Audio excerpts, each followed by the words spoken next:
सापडलास आता. मी तुला सांगितलंय, वाचत असताना काहीही खायला आणि प्यायला मनाई आहे, असा नियम आहे.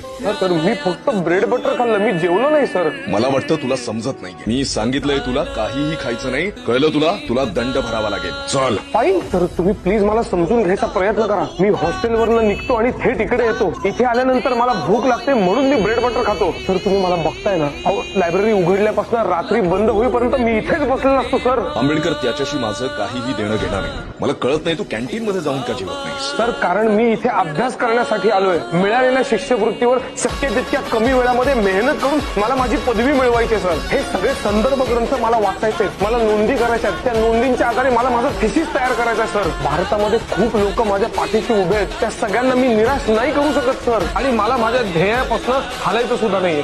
सर फाईन, तर मी फाईन कुठली भरतोय? तर मी 2 वेळेचं जेवू सुद्धा शकत नाहीये. मी कुठनं फाईन देणार आहे तुमची, मला सांगा.